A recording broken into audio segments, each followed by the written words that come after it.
The following radio program is for informational purposes only and is neither specific nor tailored financial advice to any individual. It is not intended as an offer or solicitation for the purchase or sale of any financial instrument. Always do your own due diligence and consult a financial advisor before making any investments. Investing involves risk, which can result in the loss of any or all principal. Peter Weitz is a registered investment advisor with Fusion Analytics Investment Partners, LLC, an SEC-registered investment advisor, as well as a registered rep with Fusion Analytics Securities, LLC, a FINRA registered broker-dealer and SIPC member. All views expressed in this program are those of the host or guests and do not reflect the opinions of Fusion Analytics Investment Partners nor its affiliates.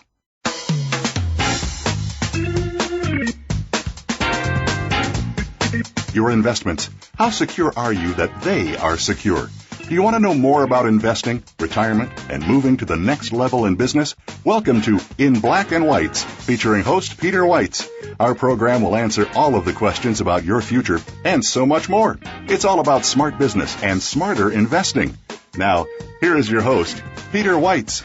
Hey, welcome back to the program. I'm your host, Peter Weitz, and you're listening to the In Black and Weitz radio program. Hope everyone had a glorious Memorial Day weekend and remembered all the people that protect our freedom. I know I certainly did. This week I have a great show, but before I do, I want to thank no guests because I did the show myself last week, so I'm going to thank myself. But along the way, please make sure you follow in this week and ask a lot of questions. When I introduced our guest, you're going to understand why. You can follow my blog at inblackandweitz.com. I'll probably be posting some interesting statistics and data that our guest posts or tells us about during the day on the show today. Twitter at Peter Weitz is my handle. You can also follow us on LinkedIn, Facebook, and download the radio podcast on iTunes and through the iTunes library. So without further ado, I want to jump right into the show because we're going to run out of time when we talk about today's program. And we're going to talk about target date funds, particularly as they relate to retirement planning and retirement. And we'll probably focus specifically or more so on how effective they are inside of 401k plans. As you all know and the listeners know, that's something that we do talk about frequently on this program. So without further ado, I want to introduce this morning's guest, Rich Weiss, who is a asset allocation senior portfolio manager with American Century Investments. And he's also senior vice president. He serves on their investment team overseeing the firm's asset allocation strategies. And he's the co-manager of their one choice portfolios, which are their target date and target risk portfolios. And we're going to speak specifically about those today. He also is the co-manager of the strategic allocation, global allocation, and investments in the Quest 529 Education Savings Program. Serves as a member of American Century Investments Asset Allocation Committee, which is responsible for establishing investment policy and reviewing investment decisions for all asset allocation products. Prior to joining the firm in 2010, he was executive vice president and chief investment officer at City National Bank, where he was responsible for the bank's investment management group, and he directed investment policy and strategy. Prior to that, he was executive vice president and chief investment officer at Sanwa Bank, California, where he managed all aspects of their investment department. Earlier in his career, he had positions at Vantage Global Advisors, TSA Capital Management, Payne Weber, and Mellon Bank. He's a member of the investment industry since 1984. He holds a bachelor's degree from Wharton and an MBA from the University of Chicago. He's often quoted in national print and TV appearances include CNBC and Bloomberg. And I'd like to welcome to the program Rich Weiss. Rich, thank you, and I'm delighted to have you. Oh, a pleasure. Thank you, Peter. And so, interestingly, and I don't get normally to, the guests I have are never as close to the actual investment decisions as you are. And, when we talk, and we're going to talk today about target date funds, I mean, you literally are the person that's deciding what to buy and what to sell inside of essentially a really large mutual fund. Well, our investment team, of which I'm a part, oversees the roughly $25 billion, that's billion with a B, in our asset allocation strategies, including the target date funds. So, yes, we have a team and a process that oversees all of those investments. And so it's exciting to be a part of it. It's a real growth area, as you know. Yeah, and I'm excited to have a manager on with $25 billion in assets under his belt. So I appreciate that. Rich, before we really get into the nuts and bolts, can you just give the listeners a brief description of what a target date fund is And I know they haven't really been around that long, but how long they've been around and how come they're growing so much in popularity? Sure. In a nutshell, a target date fund is a diversified portfolio, a balanced portfolio of different assets, stocks, bonds, sometimes alternative asset classes, in an effort to minimize the volatility of returns over time. But what makes it special relative to other balanced or diversified funds is that its asset mix or risk profile changes over time in accordance with your age. And so when you pick a target date fund with a specific vintage, presumably the year in which you plan to retire, that target date fund will change its asset allocation and its risk posture as you get older and near retirement, so that when you retire, you're at a more appropriate risk level than perhaps when you originally bought the fund 10, 20, 30, 40 years earlier. So it's an actively managed fund and one that makes an excellent default vehicle for many 401k plans, which so many of us are invested in now, defined contribution plans. That there's been tremendous growth in this type of retirement structure for corporations, as you and your listeners may know. But what really allowed the target date industry to explode was when the government, through the Pension Protection Act in 2006, put into law allowing corporations to use target date vehicles, among other vehicles, as the default vehicle without threat of litigation. And so these became the default vehicle, the preferred default vehicle in defined contribution plans. Again, the companies were now protected from litigation from employees if they varied in value or lost money. And so they started to explode in their growth from 2006 on, and now represent nearly $1 trillion in assets in this one product strategy in the U.S. Yeah, and that's amazing. And that trillion has grown precipitously every year, probably for the last 10 years, I would imagine. I mean, I from what I see, essentially almost all or the vast majority of money in 401k plans is going directly into target date funds because of their simplicity and the way that they're managed. Oh, no question. I think it's fair to say they are one of the, if not the fastest growth area as far as a strategy or product in the investment business over the last 5 or 10 years.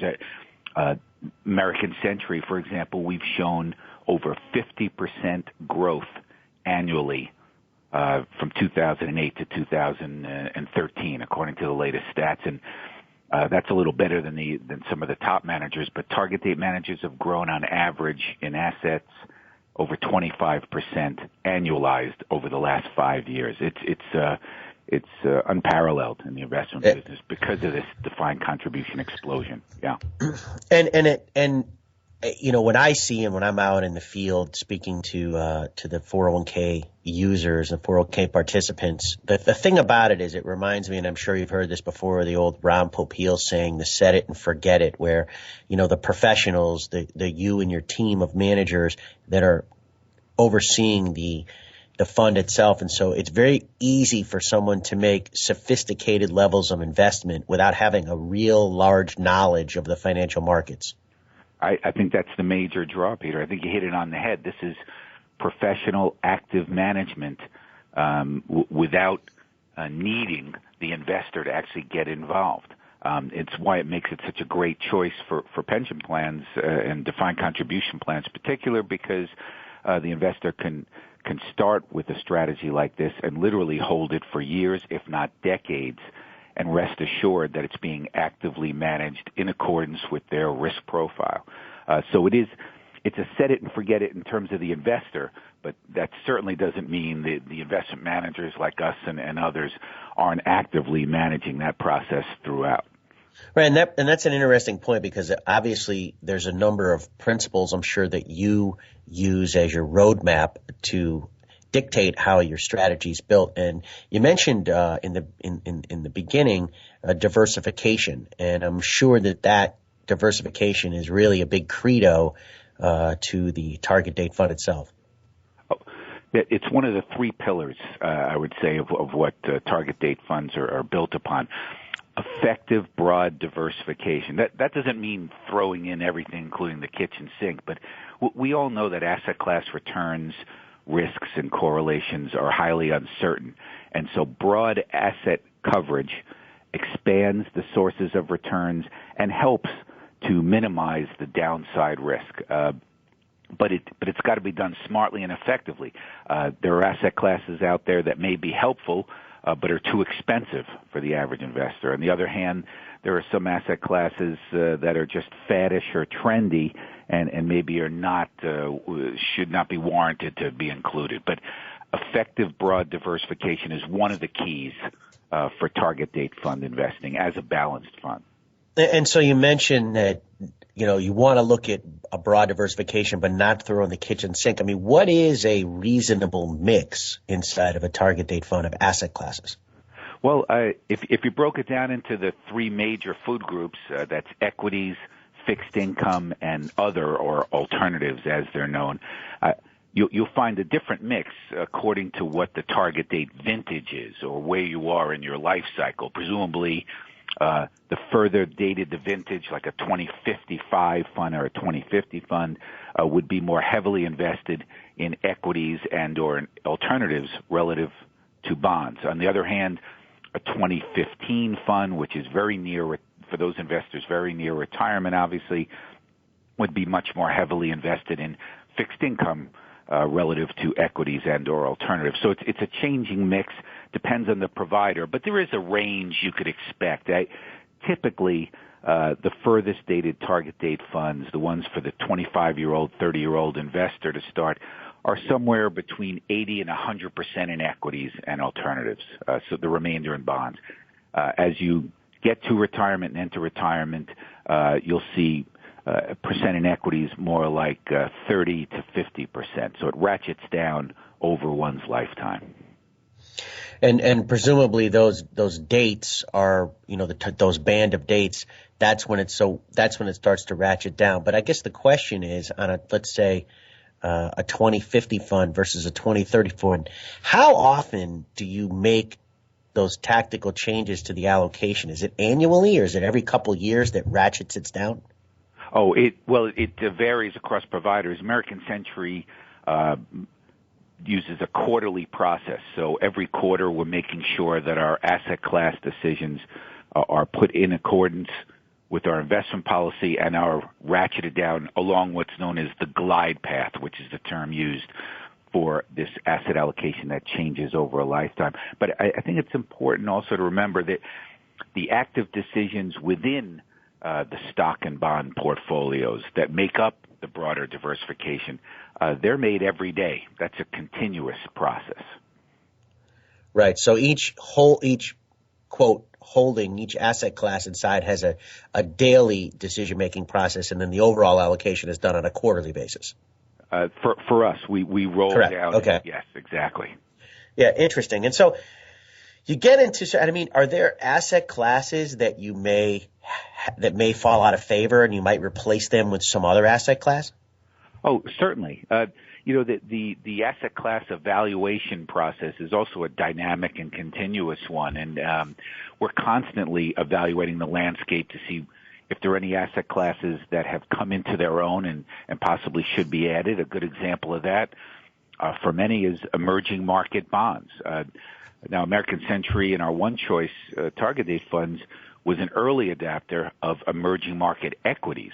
And so that almost since inception, we had that asset class represented. But now the emerging market bonds or fixed income asset class has grown in size, liquidity, where it's deserving potentially of inclusion in these types of products. So that's one that's either now entering target date funds or are on everybody's radar.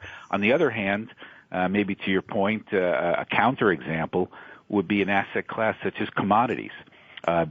You may remember a few years ago, commodities as an asset class, including precious metals, agricultural commodities, textiles, etc., got a lot of publicity because in the early 2000s they were seen as an uncorrelated asset class that were doing quite well relative to stocks in particular. And so they got a lot of play. They became very faddish or trendy. And so we took a good look at commodities as an investment, and most people and most firms invest in commodities through ETFs or futures. And we took a good look, and we decided back in 2009 not to include commodities, despite all the all the airtime it was getting. And then more recently took a look and again decided not to add them. They became very attractive, very faddish, but the fact is commodity exposure is very expensive at times. Just the cost or the cover charge, if you will, for buying commodity exposure can get very expensive, upwards to 8 to 10% per year, as recently as 2009, 2010. And in addition to that, their diversification effects are not all of what they promise to be. Commodities in general, commodity prices are highly correlated with emerging market equity prices. And as most know, emerging economies, emerging countries are exporters of commodities such as oil and other commodities. And so it's intuitive that emerging market equity prices and commodities are highly tied together. And so if one already has emerging market equities, the diversification effects of commodities are much less than they would be if you didn't already own emerging market equities. So commodities are one where we've taken a look at and haven't added. Some have. They've been disappointed. So it's a constant reevaluation process for us all to determine what is deserving of inclusion and what isn't. But certainly all target date funds out there have your basic domestic equities, international equities. Most have emerging equities, fixed income, both domestic and international, and then possibly REITs or real estate related securities, TIPS or treasury inflation protected securities, and possibly some others in there, some market neutral 130-30 strategies. Interesting. And we get back from the break, Rich, we're going to talk about a couple of your other investment principle ideas. And then I want to have a brief discussion on active versus passive management, or maybe an extensive discussion on it. You're listening to the In Black and Weitz radio program on Voice America Business.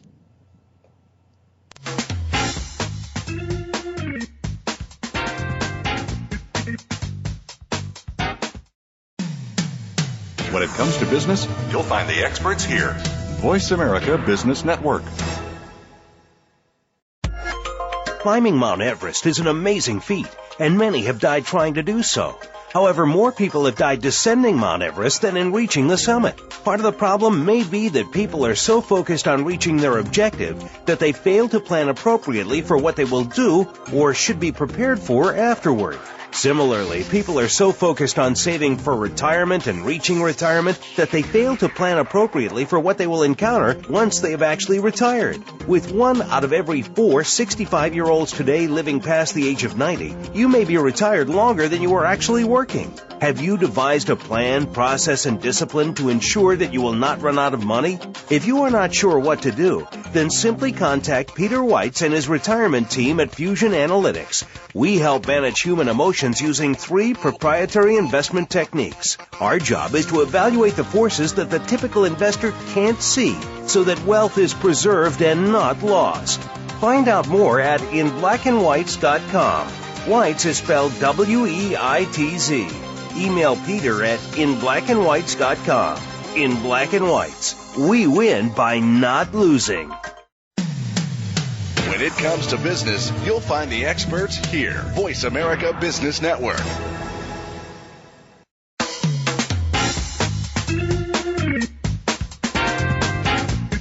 You are listening to In Black and Weitz. To reach Peter Weitz or his guest today, please call 1-866-472-5790. That's 1-866-472-5790. You may also send an email to peter@inblackandweitz.com. Weitz is spelled W-E-I-T-Z. Email Peter at inblackandweitz.com. Now, back to this week's program. Hi, thanks. Welcome back to the show. I'm your host, Peter Weitz. We're joined today by industry icon, as I like to put it, Rich Weiss, Senior Portfolio Manager from American Century Investments and the co-manager of their One Choice Target Date Funds. And prior to the break, we were talking a little bit about the chemistry and the makeup of target date funds. And Rich made reference to a a term in target date funds called glide path. And I want to spend a little bit of time talking about what a glide path is, because as he did mention in the break, there is this sort of religious divide amongst target date managers between what is the appropriate glide path of a target date fund. And so, Rich, just briefly, give me the definition of glide path, and then let's talk about what this divide really means. Sure. In managing the asset allocation over a lifetime, you're effectively navigating this trade-off of risks. The two major ones being what's known as longevity risk, or the risk of outliving your savings in retirement, versus market risk on the other side, which is the risk of having so much equities in your portfolio that you have experience a big loss and lose most of your money within a year or two. So you have to walk this tightrope, if you will. What a glide path does is it navigates this trade-off over your lifetime. Early on, you have more equities, more risky assets in your portfolio because you're trying to build your wealth. As you near and then enter retirement, presumably you have a lot lower equity and risky asset exposure because you're more worried now as you've grown your wealth basket and now begin to retire. You're more worried about short-term losses. And so the market risk sort of dominates your risk tolerance structure. So the glide path is the process of de-risking over one's lifetime. And how fast and the slope and shape of that process is what differentiates many of us in the industry.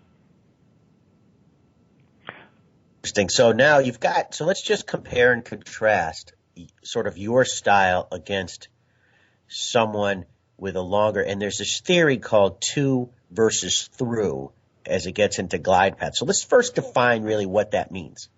Sure, and these speak to the two religions, if you will, that you alluded to earlier. The to, which is spelled T-O, versus through, obviously, and they speak to two different philosophies on how glide paths should be structured.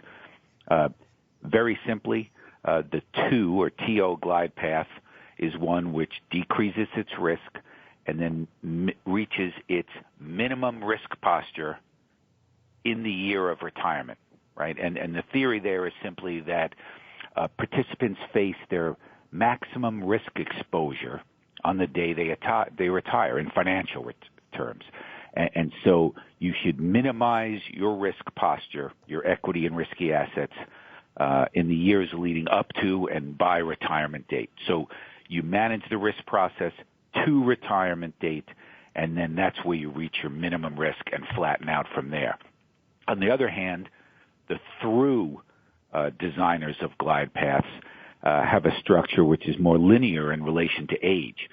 It also lowers its equity or risk posture over the lifetime, but it doesn't typically reach its minimum risk posture until well into retirement, age 70, 80, 90. And so it's almost more like a straight line to age. You know, the through approach, which were the earlier approaches, actually harken back to that old rule of thumb that perhaps our fathers or grandfathers used in retirement or life cycle investing, where the notion was you use the formula 100 minus your age.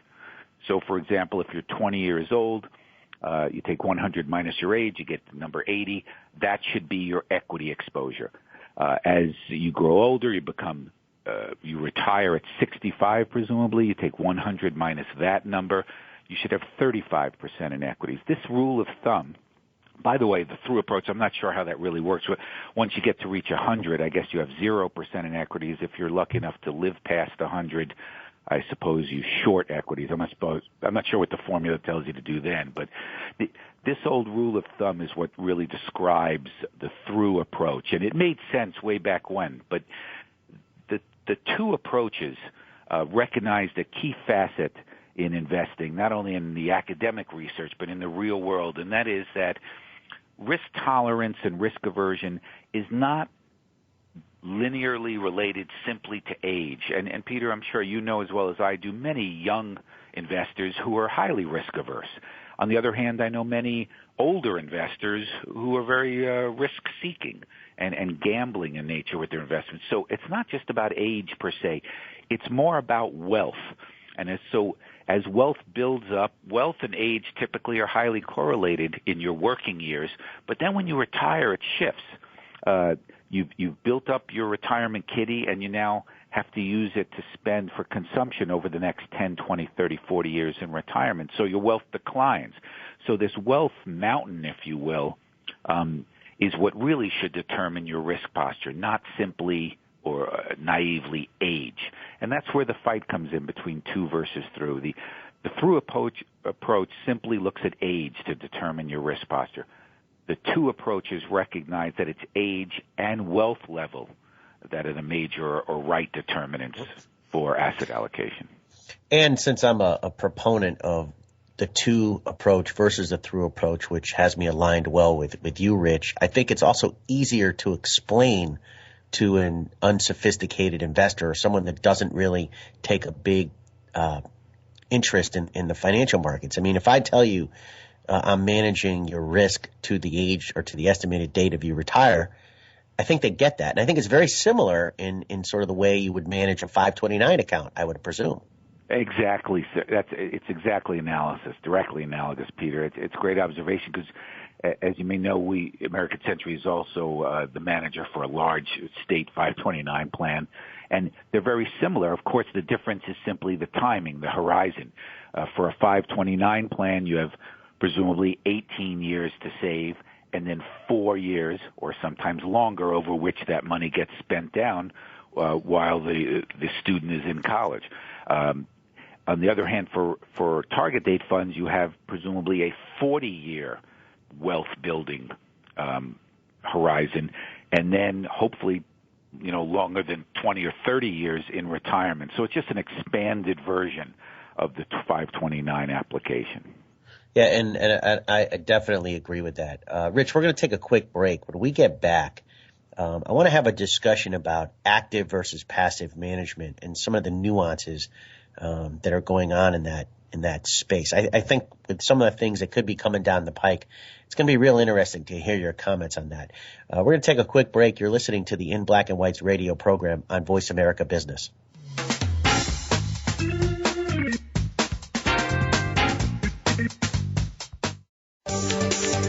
From the boardroom to you, Voice America Business Network.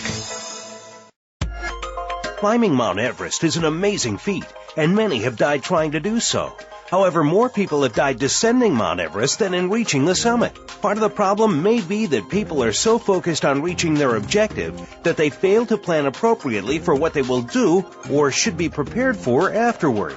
Similarly, people are so focused on saving for retirement and reaching retirement that they fail to plan appropriately for what they will encounter once they have actually retired. With 1 out of every 4 65-year-olds today living past the age of 90, you may be retired longer than you are actually working. Have you devised a plan, process, and discipline to ensure that you will not run out of money?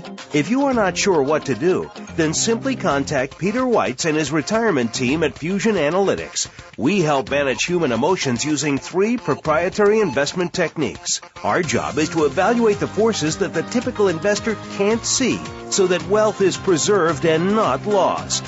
Find out more at inblackandweitz.com. Weitz is spelled W-E-I-T-Z.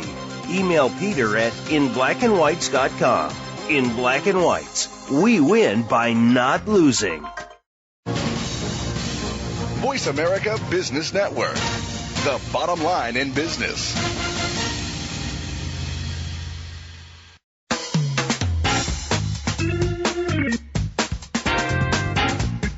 You are listening to In Black and Weitz. To reach Peter Weitz or his guest today, please call 1-866-472-5790. That's 1-866-472-5790. You may also send an email to peter at inblackandweitz.com. Weitz is spelled W-E-I-T-Z. Email Peter at inblackandweitz.com. Now, back to this week's program. Hi, thanks. Welcome back to the program. I'm joined by Rich Weiss, Senior Investment Allocation Portfolio Manager at American Century Investments. And prior to the break, we were talking about target date funds and this whole concept of a glide path and then another industry term called to versus through, where it basically outlines how Rich and his team think about investing and mitigating risk towards building for retirement and then preserving the wealth that they've created when you get into retirement. But I want to talk about change gears just a little bit, and it's definitely something that's, that I think about extensively. And for those that, regularly listen, that I'm a big proponent of active management. I believe that I don't want to hamstring my smart guys from making the right decisions. And I believe in that heavily over indexed investing. And, I can tell you that I've done some pretty serious analysis on target date funds. And I do know that there are a vast number of target date fund providers, particularly American Century Investments. And I am certainly allowed to plug them, Rich. So I hope you don't mind. As their performance does better net of fees versus an index fund. And while I may not necessarily mention the name of any index fund providers, I will tell you that growing up in a small town in Massachusetts, the name of my street was Vanguard Lane. So if you know the name of my street, you might actually know who I'm speaking about indirectly, and that's a joke, but it is actually true. That's the street I grew up on. But anyway, this whole notion, Rich, where people take this approach of, I don't want to pay any fees. I don't want to have to pay this mutual fund X percentage because I can just buy an index and I can just outperform the market. And I think that there's a major flaw in that line of thinking, and I'm wondering what you believe. Yeah, well, a couple of flaws I'd point out. First of all, of course, index funds do have fees embedded in them. They're typically lower than your average active fee, but I think it's fair to say American Century has highly competitive fees in the active management arena. Our boards make sure of that, but there's a tremendous amount of fee pressure out there on all investment asset classes. But the interesting thing about the index wave, because of this fee pressure, is the academic and real-world evidence showed that it's very tough to beat the S&P 500 index, for example. That's large-cap domestic equity investing. Many managers, actually majority managers over some time periods, not all, failed to beat the index. And that was the evidence that started the index trend, showing that if you can't find active managers that beat the index, then just buy the index for a very low fee. However, there was never any evidence, academic or real world, that ever had that finding outside of domestic large cap equities. So the index, management style has taken off, but it's definitely without founding. Most international managers, certainly American Century, have beaten their benchmarks. Fixed income managers, including American Century, have beaten our benchmarks. So it's one thing to apply it in one asset class where there was some evidence, but then splattering it all over the investment arena is stretching it. But perhaps most importantly, in the target date fund arena, where there is a push for index target date funds, it's important to understand there is no such thing as a passive target date fund. You can certainly index the underlying investments, but the major determinant of returns and risk in a target date fund is its glide path, its asset allocation. That is an active decision. There's no passive or index glide path available. So whichever firm you hire, if they're purporting to be an index target date fund provider, the fact is you're actually hiring them to make an active decision in the glide path. It's the major decision. Also in the indexing field, if you are going to limit yourself to indices or index targets of fund management, there are certain asset classes that cannot be indexed effectively, and so you're restricting your level or degree of diversification by doing so.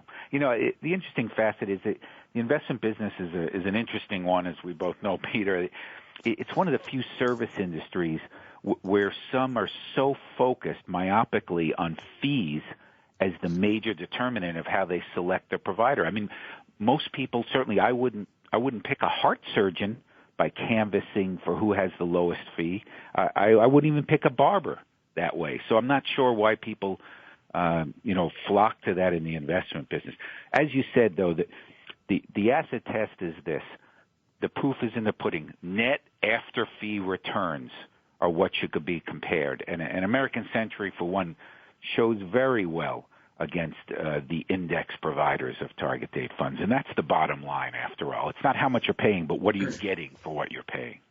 Yeah, I call it the new math, Rich, where an investor says, I may not be doing as well as American Century net of fees, but I'm not paying as much. And I just don't understand that line of logic. But, I don't. But in any event, here's where I think, the rubber meets the road, and it particularly as it relates to how you all think and manage versus what may happen inside of an indexed target date fund. And let's talk about a rising interest rate economy. I mean, it's been on the horizon for years. It hasn't happened, but it's going to happen. They're not going to stay at zero forever. But inside of a quote indexed fund, you can't necessarily shorten duration of your bond holdings inside of an indexed fund because the index is the index. But you have a lot more flexibility in that regard with active management in your entire portfolio. And my thought is this, Rich. For the people that are in, let's call it a 2020 fund at the moment, when interest rate starts to rise, if they're indexed in a 2020 fund, I'm imagining they're going to have a much greater risk exposure on the downside than being in an actively managed target date fund that you may manage. Yeah, I don't think there's any question about that. When you're in an index fund, you're riding it for good and for bad through all types of interest rate cycles, stock market cycles. So there's no tactical adjustments. There's no active management of the underlying stock and bond exposure. So to your point, which is very topical, with the likelihood, if not high probability, of higher interest rates and inflation to come, those in an index world, those who are attached to, let's say, Barclays bond index in the U.S., they are wedded to a roughly 30% exposure to Treasury bonds with a fairly long duration or maturity level, very interest rate sensitive sector of the bond market. Most active managers, certainly American Century's diversified bond fund, is short, relatively short in the duration or maturity schedule relative to the index. So we're going to be less interest rate sensitive than that. So the ability to actively manage away from the inevitable is the major advantage of active management. Again, a passive or index fund, you're going to ride that. You're going to ride that environment no matter what it brings without any maneuverability. It's not a good way to steer a ship, in our opinion. No, and I agree with that. And I think, it's for people at my end of the field, people that are on the street meeting with, call it the 401k plans, to have to walk into an office and tell someone that's in a 2020 portfolio in 2018 that they're extremely risky and got a lot of exposure to the downside, it's going to be a pretty difficult conversation. Yeah. And, you can mask it by saying, well, most of your money is in bonds. But as we all know, there are many risks in bond portfolios, be they long duration, long maturities, which are very interest rate sensitive in an upward interest rate environment, or perhaps too low a credit quality, being in junk bonds, high yield bonds, or other lower credit issues in a slowing economy, which is not necessarily where we are today, but those will suffer the worst from default. So fixed income portfolios in general can be very risky in certain environments. And just like stock portfolios, not the type of thing you want to leave on autopilot. No, I agree. And so jumping back to some of these, investment principles that you have, there's this strategy out there of multi-manager target date funds versus proprietary fund target date funds. And I was just wondering if you could tell me the difference between the two.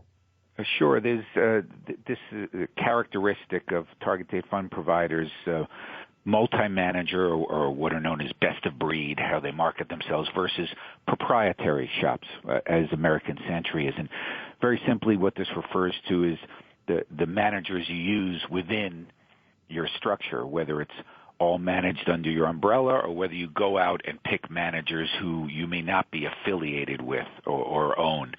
And so the multi-manager structure, again, also known as open architecture, means you could select different equity and bond managers from anywhere, whether you own them or manage them or not, to presumably get the better managers in there on the presumption that no one firm is good at all things. And, it makes a good marketing story for sure.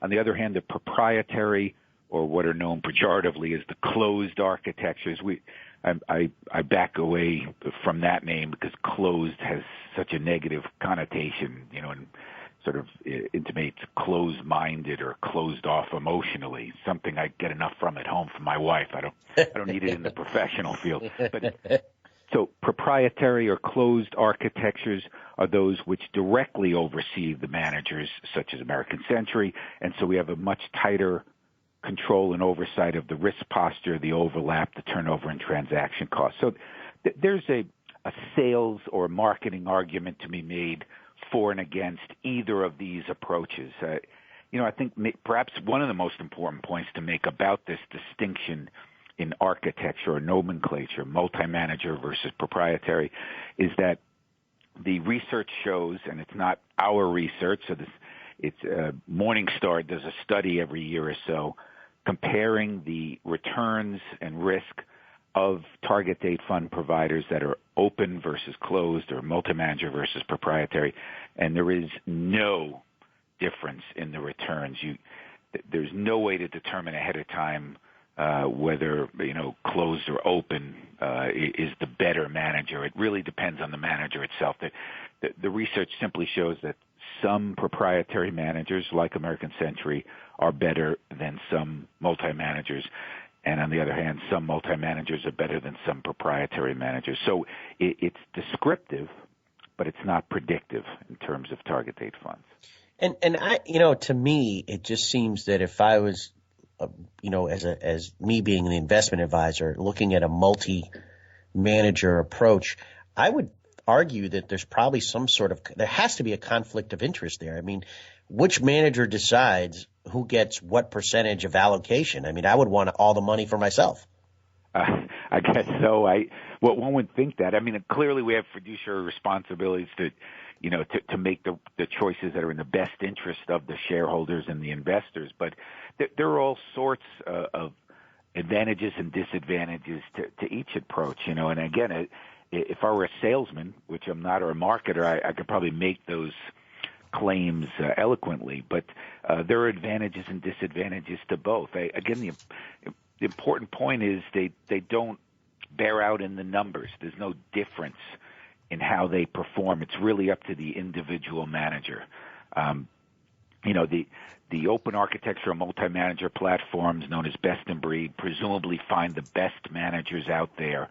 But many times what they're doing is simply looking at the last few years of performance or Morningstar ratings and choosing the best managers in hindsight, right? So creating a lineup of yesterday's winners. And, that's pretty easy to do, but it doesn't necessarily get you a collection of tomorrow's winners. Nobody has a subscription to tomorrow's Wall Street Journal, as far as I know.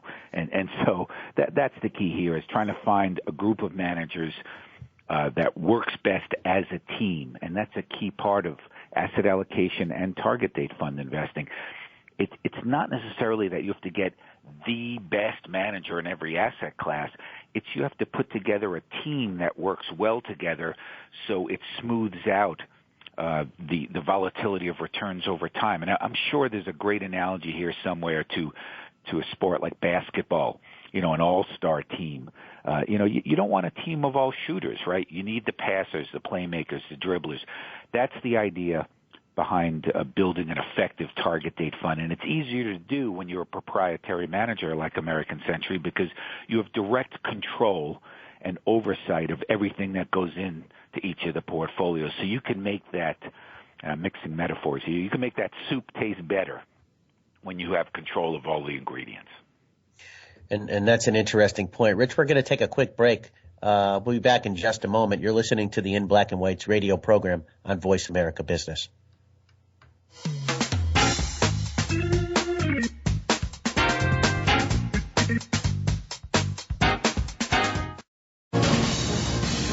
Voice America Business Network, the bottom line in business.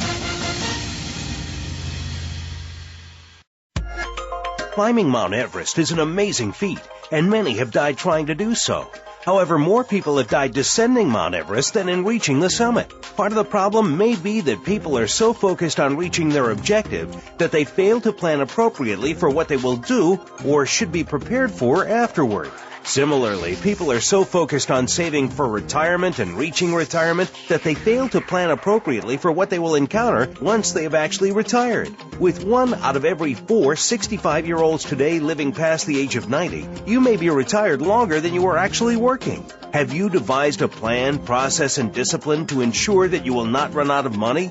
If you are not sure what to do, then simply contact Peter Weitz and his retirement team at Fusion Analytics. We help manage human emotions using 3 proprietary investment techniques. Our job is to evaluate the forces that the typical investor can't see so that wealth is preserved and not lost. Find out more at inblackandweitz.com. Weitz is spelled W-E-I-T-Z. Email Peter at inblackandweitz.com. In Black and Weitz, we win by not losing. The business community's first choice in Internet Talk Radio. Voice America Business Network.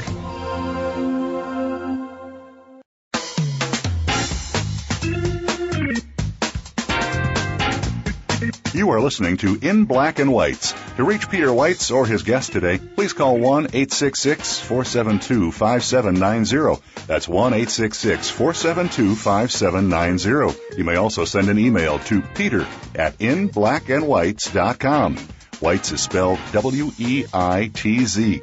Email Peter at inblackandweitz.com. Now, back to this week's program. Hi, thanks. Welcome back to the program. I'm your host, Peter Weitz. We're joined today by asset allocation expert Rich Weiss. And we've been spending the bulk of the program talking about target date funds and how they are so effective as a tool to help you build and sustain in retirement. And there's one real piece that I want to touch on briefly, Rich, and then I want to change gears as we close out the show. But you have an investment principle in your philosophy that says that equity allocation, so the amount of stocks in your portfolio, is a very poor diagnostic as it relates, I would imagine, to both risk and return. I saw a piece of data that you showed me comparing your target date fund with 4 of your other top competitors in the industry, and there were really wide swings in the amount of risk that those 5 different target date managers were taking, but yet they all had similarly the same level of equity exposure. Exactly. It's unfortunate for the industry, for all of us. It's simply referring to equity allocation as a measure for risk. It's a poor, crude, and even misleading proxy for risk. But the industry has grown so fast in such a short time, it really belies how new this strategy is, target date fund investing. So everyone's wrestling for the right metrics and ways to analyze and compare target date fund providers. An early tool looked at equity allocation as a way of comparing risk. And again, this is a horribly crude tool, but it's one that's easy to assess. You can get the numbers, and so it's used by many. And I'm sure we can all concoct a simple example to show how poor a proxy for risk management or misleading it could be, because you can have an equity portfolio that's made up of large cap domestic equities that is much less risky than an all bond portfolio, for example, that's made up perhaps of all high yield or emerging bonds. So just looking at the equity exposure in these various strategies to compare the risk levels is ill-advised. And so we have some measures at American Century we're rolling out to the industry and just trying to move the ball down the field in this whole effort. But again, I'm at a loss really for an analogy. I'm trying to figure out a good one. I'm not sure if it's good, but looking at equity allocation as a measure of risk is perhaps like trying to guess someone's IQ by weighing them. It's just ludicrous, right? So it's this type of thing we're trying to fix in the industry and get to a better measurement for risk level. To your point in the question, which was two different strategies can have the same allocation to equities, but have drastically different or significantly different volatilities and risks. And so you need to look a little deeper than that. Yeah, and that's the point there, is that you really need to know what you're buying. And I appreciate that answer. Rich, I'm going to change topics just for the last couple of minutes, and I want you to opine on this and talk about how proud you are of this. But, I've been doing business with American Century for numerous number of years, and one of the things that I find the most impressive about them, besides the fact that you are, in the tops of your field in terms of investment management and have some of the, best performing mutual fund choices out there, is that the company was founded by a guy named James Stowers, and he just recently passed away, and I do want to comment on this, but that your company gives away 40% of your corporate profits to cancer research through an institute that Mr. Stowers created in Kansas City called the Stowers Institute for Medical Research. And I think maybe as recently as the beginning of this year, they passed $1 billion in donations to the institute. I just was wondering if you could comment on that. That's right. We're all very proud to be a part of that relationship. Mr. Stowers and his wife were cancer survivors. He just passed, and they had built American Century from scratch, and then had endowed the Stowers Institute for Medical Research, a leading facility in the country, if not the world, for research into cancer and other gene-based diseases such as Alzheimer's. And 40%, as you mentioned, of our profits go to the Stowers Institute for Medical Research. We just passed the $1 billion level in dividend payments since the year 2000. So we're all very proud to be a part of that relationship. They're an owner of our company. A good portion of our profits go to them. And again, Mr. and Mrs. Stowers created this institute by bequesting most of their significant wealth to start it years ago. It's a key facet of working for American Century, and it's in our bloodstream here, no pun intended. Yeah, no, and I was fortunate enough to have been a guest of American Century at their headquarters in Kansas City, and I got a tour of the facility a year ago. Rich, I know you and I met at that time, but it was a fascinating place, and the research and the position papers that the scientists are publishing are just, I think, revolutionary to the hope to solving cancer. And it's go ahead. It's a state-of-the-art facility, no question. We've all gotten the tour as employees, and the relationship here. American Century is a privately owned company. Again, good portion by the Stowers Institute is unique in the industry, and it gives us all working for the company and our clients something a little extra every day when we come to work. It's not all about the bottom line. It's about where it goes. Yeah, and we've talked about that, and I've had guests on prior shows where they've given their wealth to something that's been near and dear to them, and I think that that's the people you want to do business with, the people that have the skin in the game, and the people that are certainly not so much worried about how much they can put in their own pocketbook, but how much they can give back to the community in which they have supported them. Well said. Yeah, and I think that's amazing. Rich, I really appreciate you being on today's program. As always, I love catching up with you. Target date funds are something that are extremely important to me, particularly in my 401k practice, because I find the vast majority of assets are going into those strategies, particularly from the investors that just don't have the time or the inclination to want to follow the financial markets, but have entrusted you to be able to manage their portfolios for the balance of their lifetime working and then ultimately into retirement.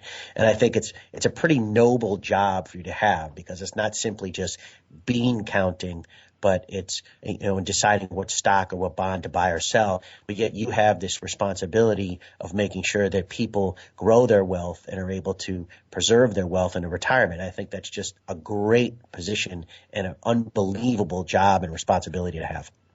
Thank you very much. Obviously, we take it very seriously here. And, of course, the most important message from our perspective is we can only do with what you give us as investors. So the important thing here for retirement success is you have to save. You have to save more. And I think the statistics are showing it. U.S. workers need to put more away each year because there's not much we can do if you're just not putting enough away each year. Yeah, and that's an excellent point. We've talked about that in the past. Rich, again, thanks for being on the program. Anyone that has any questions for Rich, please feel free to email me. I know I've got a couple already, and I'll get them to Rich. He'll be happy to answer them. You can email me at peter@inblackandweitz.com. I'm going to post a couple of the statistics and a couple of slides that Rich thinks are germane to this conversation up on my blog at In Black and Weitz. And you can certainly listen to the rebroadcast of this if you have any questions, either on the Voice America Business host page or on the iTunes library. Rich, thanks again for being on the show. Peter, it was a pleasure. Thank you. Yep. And have a wonderful, wonderful week. Everybody enjoy your day. You're listening to the In Black and Weitz radio program on Voice America Business. Thank you.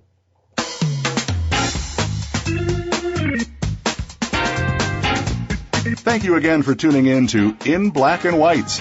Please join your host, Peter Weitz, again next Tuesday at 10 a.m. Eastern Time and 7 a.m. Pacific Time for another edition of the program on the Voice America Business Channel. Have a safe week.